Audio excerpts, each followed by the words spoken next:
नमस्कार दोस्तों, स्वागत है आपका भारत ज्ञान क्लासेस में। आज हम लेकर आए हैं रेलवे ग्रुप डी के प्रीवियस ईयर क्वेश्चन जो बार बार एग्जाम में पूछे गए हैं। अगर आप रेलवे की तैयारी कर रहे हैं तो ये सवाल आपके लिए बहुत इंपॉर्टेंट है, क्योंकि यहीं से डायरेक्ट क्वेश्चन रिपीट होने के चांसेस रहते हैं। तो वीडियो को अंत तक जरूर देखें ताकि आपका एक भी इम्पोर्टेंट क्वेश्चन मिस ना हो। चलिए शुरू करते हैं आज का previous year question practice session. तो दोस्तों, ये रहा आप लोगों का पहला सवाल। पुष्पीय पौधों में बीजांड के अंदर नर और मादा युग्मकों का संलयन डैश कहलाता है। पुष्पीय पौधों में बीजांड के अंदर नर और मादा युग्मकों का संलयन डैश कहलाता है।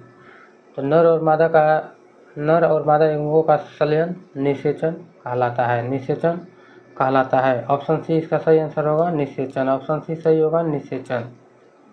अगला क्वेश्चन देखिए। वे पदार्थ जो जैविक प्रक्रियाओं द्वारा विघटित हो जाते हैं उन्हें क्या कहा जाता है? वे पदार्थ जो जैविक प्रक्रियाओं द्वारा विघटित हो जाते हैं उन्हें क्या कहा जाता है?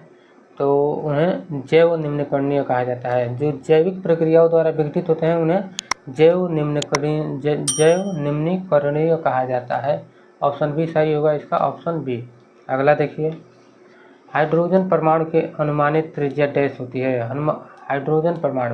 हाइड्रोजन परमाणु की अनुमानित त्रिज्या डैश होती है। तो हाइड्रोजन परमाणु की त्रिज्या जो होती है कि 10⁻10 मीटर। 10⁻10 मीटर। ऑप्शन ए सही होगा इसका, ऑप्शन ए 10⁻10 मीटर। अगला देखिए। जब आप शर्करा को जल में घोलते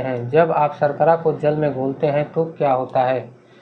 तो दोस्तों, जब हम लोग शर्करा को जल में घोलते हैं तो शर्करा के कण जल के कणों के बीच अपने जगह बना लेते हैं। तो जो कि है शर्करा के कण जल के कणों के बीच जगह बना लेते हैं। शर्करा के कण जल के कणों के बीच जगह बना लेते हैं। इसका सही आंसर होगा ऑप्शन नंबर डी। सही आंसर होगा ऑप्शन डी। अगला देखिए। ओम का नियम किस स्थिति में मान्य है? ओम का नियम किस स्थिति में मान्य है? तो दोस्तों, आप लोगों ने ये जरूर पढ़ा होगा। ओम का नियम किस स्थिति में मान्य है? तो ओम का नियम केवल स्थिर तापमान और धात्विक चालकों के लिए मान्य है। ओम का नियम केवल स्थिर तापमान पर धात्विक चालकों के लिए, ऑप्शन ए सही आंसर हो जाएगा इसका। अगला देखिए। नारियल के हस्क यानी नारियल के ऊपर जो छिलका होता है कठोर वाला, में अधिकांशतः कौन सा पादप ऊतक पाया जाता है? उसमें कौन सा पादप ऊतक पाया जाता है और इसका मुख्य कार्य क्या है? तो नारियल का जो ऊपर का छिलका होता है जो एकदम दोस्तों मजबूत होता है, तो उसके लिए उसमें पाया जाता है स्क्लेरेन काइमा, जिसका कार्य होता है सामर्थ्य और दृढ़ता प्रदान करना, यानी मजबूती प्रदान करना। तो इसका सही आंसर होगा ऑप्शन नंबर बी। सही आंसर हो जाएगा ऑप्शन बी। अगला देखिए। लेंथ सूत्र डैश के रूप में दिया गया है।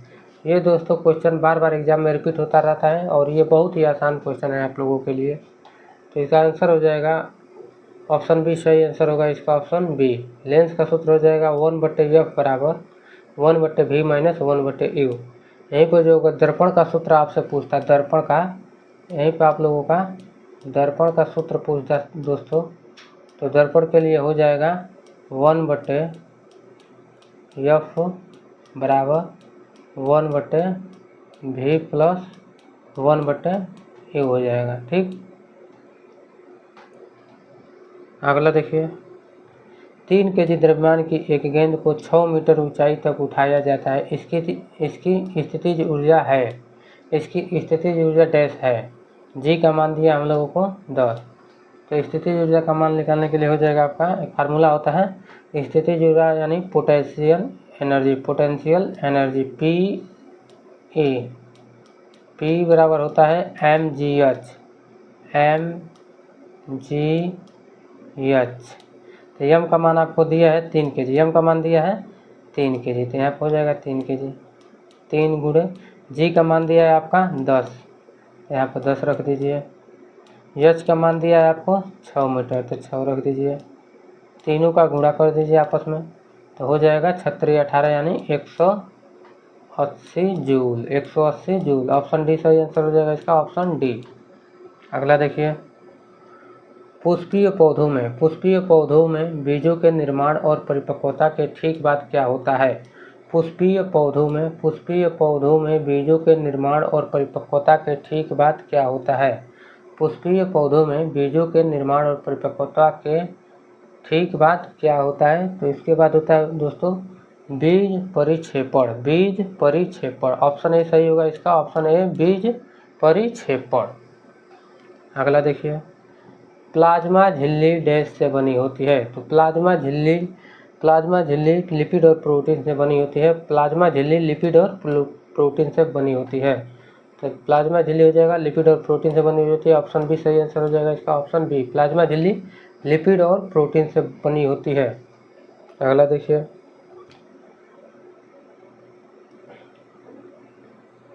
निम्नलिखित में से कौन सा क्रिया प्रतिक्रिया युग्म का उदाहरण नहीं है? निम्नलिखित में से कौन सा क्रिया प्रतिक्रिया का उदाहरण नहीं है? तो ऑप्शन ए को देखिए, यहाँ पे तैराक पानी को पीछे की ओर ढकेलता है और पानी तैराक को आगे की ओर ढकेलता है। तो ये हो गया आपका क्रिया प्रतिक्रिया नियम का उदाहरण हो गया। ठीक, बंदूक पीछे हटती है और गोली आगे बढ़ती है, ये भी आपका क्रिया प्रतिक्रिया नियम का उदाहरण हो जाएगा। कार पर इंजन का बल, ऑप्शन सी दिया है, कार पर इंजन का बल लगता है और कार आगे बढ़ती है, जो कि यही इसका ऑप्शन गलत है। ये क्रिया प्रतिक्रिया नियम का उदाहरण नहीं है। ऑप्शन सी सही हो जाएगा, यहाँ पे ऑप्शन सी सही हो जाएगा। अगला देखिए, कार्बन लंबी श्रृंखलाएं बना सकता है क्योंकि यह डैश प्रदर्शित करता है तथा डैश दर्शाता है। दोस्तों ये क्वेश्चन एग्जाम में कई बार रिपीट हो चुका है, तो दोस्तों इस क्वेश्चन को आप लोग ज़रूर याद रखिएगा। कार्बन लंबी श्रृंखलाएं बना सकता है क्योंकि यह चतुसंयोजकता होता है, चतुसंयोजकता प्रदर्शित करता है तथा श्रृंखलन दर्शाता है। कार्बन लंबी श्रृंखला बना सकता है क्योंकि यह चतुसंयोजकता प्रदर्शित करता है तथा श्रृंखलन को दर्शाता है। ऑप्शन डी सही हो जाएगा इसका, ऑप्शन डी। अगला देखिए, यदि ध्वनि तरंग की काल अवधि टी है तो 1/t क्या दर्शाता है? तो 1/t आपका हो जाएगा आवृत्ति, 1/t हो जाएगा आवृत्ति। ऑप्शन ए सही आंसर हो जाएगा इसका, ऑप्शन ए। अगला देखिए, यदि कोई विद्यार्थी सांद्रित अम्ल में तेजी से जल मिलाता है तो क्या होने की संभावना होगी? यदि कोई विद्यार्थी सांद्रित अम्ल में तेजी से जल मिलाता है तो क्या होने की संभावना होगी? तो विलयन अशालित हो सकता है और दब्ध का कारण बन सकता है, विलयन अशालित हो सकता है। ऑप्शन बी सही आंसर हो जाएगा, ऑप्शन बी। अगला देखिए, ठोस के संदर्भ में निम्नलिखित में से कौन से सत्य हैं? तो ठोस में हो जाएगा निश्चित आकार, स्थिर दृष्टा और निश्चित आयतन। तो तीनों सही हो जाएगा इसका, ऑप्शन सी सही आंसर होगा इसका, ऑप्शन सी।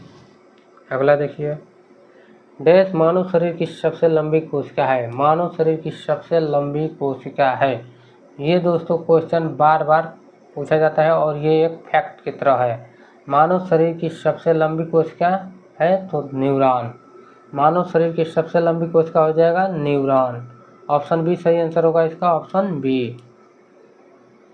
अगला देखिए, किसी माध्यम का निरपेक्ष अपवर्तनांक डैश के रूप में परिभाषित किया जाता है। किसी माध्यम का निरपेक्ष अपवर्तनांक डैश के रूप में परिभाषित किया जाता है। तो निर्वात में प्रकाश की चाल और माध्यम में प्रकाश की चाल के अनुपात। तो देखिए, निर्वात में प्रकाश की चाल और माध्यम में प्रकाश की चाल के अनुपात को निरपेक्ष अपवर्तनांक कहा जाता है। ऑप्शन सी सही आंसर हो जाएगा इसका, ऑप्शन नंबर सी। अगला देखिए, पौधों पर आक्रमण करने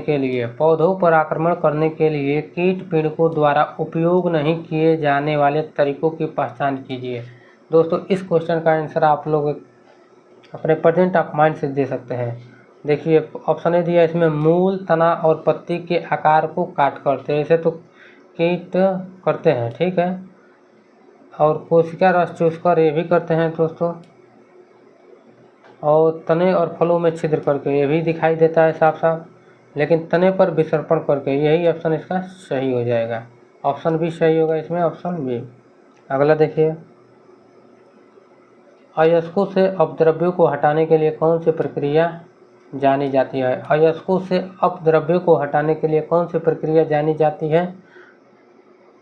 तो अयस्कों से अपद्रव्यों को हटाने के लिए कौन सी प्रक्रिया जानी जाती है? तो सांद्रण। ऑप्शन बी सही होगा, सांद्रण। सांद्रण जानी जाती है, ऑप्शन बी।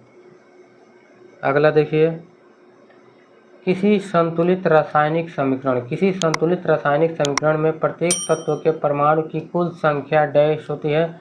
तो दोनों पक्षों में बराबर होती है। दोनों पक्षों में बराबर होती है, ऑप्शन ए सही होगा इसका, ऑप्शन ए दोनों पक्षों में बराबर होती है। किसी संतुलित रासायनिक समीकरण में प्रत्येक तत्व के परमाणु की कुल संख्या दोनों पक्षों में बराबर होती है। अगला देखिए, एक विद्युत बल्ब 8 मिनट तक 0.15 एम्पीयर धारा कर्षित करती है। इस दौरान परिपथ में कितना विद्युत आवेश प्रवाहित होता है? दोस्तों इसके लिए एक फार्मूला है, Q बराबर IT। Q बराबर हो जाएगा I गुणे T। तो I का मान हो जाएगा धारा, मतलब धारा का मान दिया है 0.15 गुणे टाइम दिया है 8 मिनट। तो टाइम को हम लोग चेंज करेंगे सेकंड में, तो 60 से गुणा कर देंगे तो सेकंड में हो जाएगा, ठीक। और यहाँ पर 1 0 दिया है, तो 1 0 से 1 दशमलव हट जाएगा, तो इसे हटाइएगा तो ये वाला दशमलव आपका यहाँ पे आ जाएगा, यानी 1.5 हो जाएगा। तो 1.5 गुणे 8 गुणे 6, ये इसके 15 से इसमें 8 में गुणा कर दीजिए सीधा, तो 15 8 120 हो जाएगा। 15 8 120, एक अंक को दशमलव है तो यहाँ पे दशमलव हो जाएगा गुणे 6। 12 का 6 में गुणा कर दीजिएगा, 12 छक्का 72 कूलाम। तो ऑप्शन डी सही आंसर हो जाएगा, 72 कूलाम। ऑप्शन डी सही हो जाएगा, 72 कूलाम। अगला देखिए, जब कोई वस्तु पृथ्वी की ओर गिरती है तो उसमें त्वरण किस कारण से होता है? जब कोई वस्तु पृथ्वी की ओर गिरती है तो उसमें त्वरण किस कारण से होता है? तो पृथ्वी का गुरुत्वाकर्षण बल। सही आंसर होगा इसका, ऑप्शन सी, पृथ्वी का गुरुत्वाकर्षण बल। अगला देखिए, निम्नलिखित में से कौन सा गर्भ निरोधक उपकरण तरीका एड्स जैसे यौन संचारित रोगों को फैलाने से रोकता है? तो इसका सही आंसर होगा ऑप्शन बी। सही आंसर हो जाएगा इसका, ऑप्शन बी। अगला देखिए, जब कोई पक्षी ऊपर की ओर उड़ने के लिए अपने पंख नीचे की ओर फड़फड़ाता है तो कौन सा कथन उसमें सम्मिलित बलों का सर्वोत्तम रूप से वर्णन करता है? तो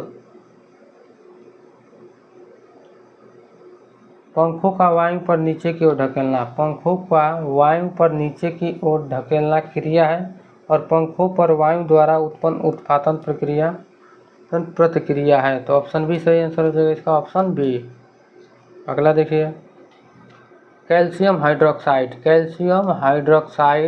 वायु में उपस्थित कार्बन डाइऑक्साइड के साथ धीमी गति से अभिक्रिया करके किस यौगिक की एक पतली परत बनाता है जिसका उपयोग सफ़ेदी करने के लिए किया जाता है? तो सफ़ेदी करने के लिए दोस्तों उपयोग किया जाता है कैल्शियम कार्बोनेट का। तो इसका सही आंसर हो जाएगा ऑप्शन सी, कैल्शियम कार्बोनेट। तो दोस्तों आज हमने रेलवे ग्रुप डी के इंपॉर्टेंट प्रीवियस ईयर क्वेश्चन देखे। अगर आपको ये क्वेश्चन यूजफुल लगे हो तो वीडियो को लाइक ज़रूर करें और ऐसे ही रोज़ प्रैक्टिस करने के लिए हमारे चैनल भारत ज्ञान क्लासेस को सब्सक्राइब करें और बेल आइकन दबाना न भूलें ताकि हर नई PYQ वीडियो आपको सबसे पहले मिले। नीचे कमेंट करके बताएं आज आपने कितने सवाल सही किए। धन्यवाद, मिलते हैं अगले वीडियो में एक और धमाकेदार PYQ सेट के साथ। जय हिंद, जय भारत।